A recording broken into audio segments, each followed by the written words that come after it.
ऋषि भारद्वाज आज आपके साथ फिर से मौजूद हूँ अपने YouTube चैनल खेती बाड़ी उपचार में।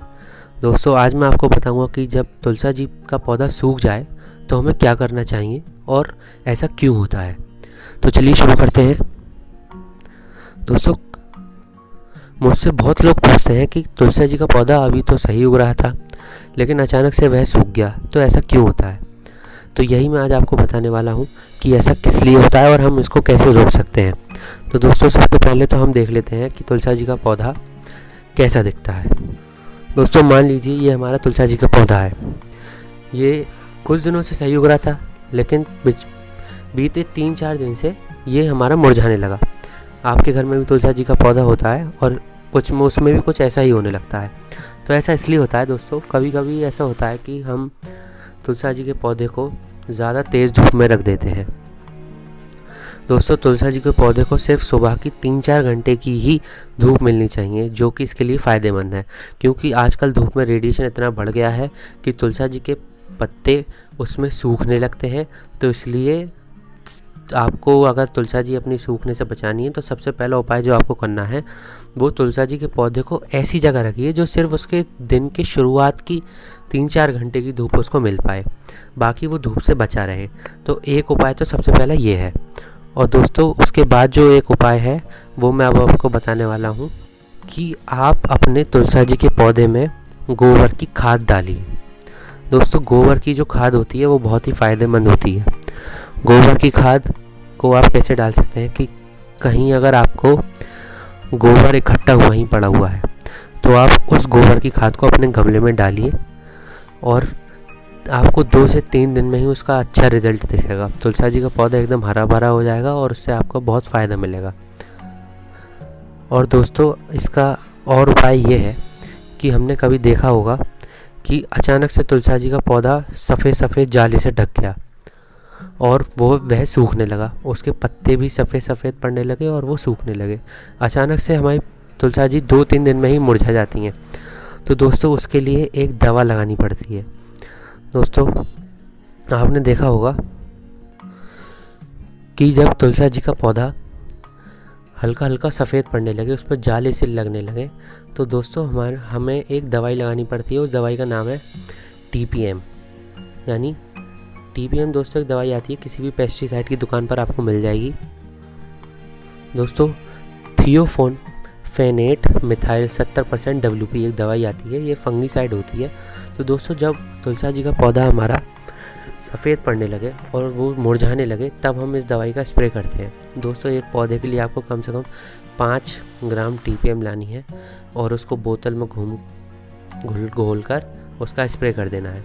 दोस्तों, इसी के साथ आप 5 ग्राम साफ नाम की एक दवाई आती है, जिसमें साफ नाम की दोस्तों दवाई आती है। ये है वो दवाई दोस्तों, साफ नाम की। ये भी फंगीसाइड है। अगर तुलसा जी के पत्ते सफ़ेद पड़ने लगे, मुरझाने लगे, तब आप इस दवाई का स्प्रे कर सकते हैं। दोस्तों, एक गमले के लिए आपको ये भी 5 ग्राम बोतल में घोलनी है और इसका छिड़काव कर देना है, उस पर स्प्रे कर देनी है। दोस्तों, पाउडर होता है एक ग्रीन कलर का और इसमें कार्बेंडाजिम एंड मैनकोजेब 63% WP होता है। दोस्तों, इसी के साथ कभी कभी हमने देखा होगा कि तुलसा जी पर छोटे छोटे कीड़े उड़ने लगते हैं आसपास, जो कि इसको बढ़ने नहीं देते, उसको मुरझा देते हैं। दोस्तों, ये कीड़े को लोग भुनका कहते हैं और ये भुनका बहुत ख़तरनाक होता है। ये किसी भी अगर पौधे पर लग जाए तो उसकी कलियों को खिलने नहीं देता और उसको वहीं सुखा देता है। तो दोस्तों, उस कीड़े को ख़त्म करने के लिए एक दवाई आती है थाइमोक्सिम।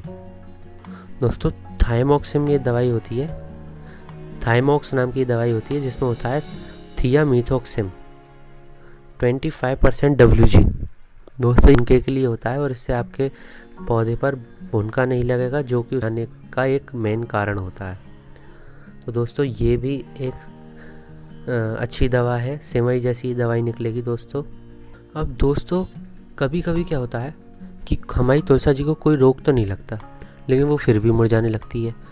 तो उसके लिए हम क्या कर सकते हैं कि जब तुलसा जी का पौधा बड़ा हो जाए, जैसे कि इस फोटो में दिख रहा है, तो दोस्तों ये जो होते हैं, ये जो इसके बीज हैं, ये जो ब्राउन कलर के आपको बीज दिख रहे हैं दोस्तों, इसको हमें जब हमारे तुलसा जी के पत्ते ये इस टाइप से ग्रीन हो और ये ब्राउन ब्राउन होने लगे, तो दोस्तों इसको हमें तभी उस बीज की जगह से ही हमें उसको कट कर देना चाहिए।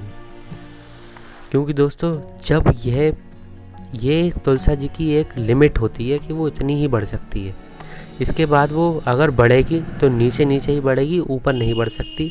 इसलिए आप अगर इसको कट कर देंगे उसी जगह से, तो आपका तुलसा जी का पौधा बना रहेगा और उगता रहेगा, हरा भरा रहेगा। जैसे कि इसमें आप देख सकते हैं, ये मेरे तुलसा जी का पौधा था और जब इसके बीज इस टाइप के होने लगे तो मैंने ये काट दिए। दोस्तों जब ये इस जगह से कट जाते हैं तो तुलसा जी के पत्ते फिर से उसी जगह से उगने लगते हैं और हरे भरे रहते हैं। तो ये एक मुख्य कारण होता है तुलसा जी के मुरझाने का, तो ये भी आप इससे ख़त्म कर सकते हैं। अब दोस्तों तुलसा जी को, जैसे कि मैंने आपको बताया कि नमी की बहुत ज़रूरत होती है और गर्मी के मौसम में तुलसा जी नमी ना मिलने के कारण से ही मुरझाने लगती हैं। तो उसके लिए हम क्या कर सकते हैं, तो मैंने आपको बताया गोबर की खाद डाल सकते हैं। और दूसरा आप उसकी कोकोपीट, एक चीज़ आती है कोकोपीट, उससे आप उसकी मल्चिंग कर सकते हैं। मल्चिंग करने का मतलब होता है दोस्तों, नमी बनाए रखने के लिए खेत में कुछ ऐसा पदार्थ डाल दिया जाता है जिससे उसकी नमी बरकरार रहे। तो कोकोपीट से जो छिक्कल होते हैं, हमारे नारियल का जो छिलका होता है, जूट जिसका है, तो दोस्तों नारियल के छिलके को बस पीस लिया जाता है, उसको बिल्कुल बुरबुरा एक लकड़ी के बरूदे जैसा बना लेते हैं, उसको ही कोकोपीट कहते हैं। तो वो आपको कहीं भी मिल जाए तो वो डाल दीजिए, वरना देखिए दोस्तों कुछ इस टाइप का होता है कोकोपीट।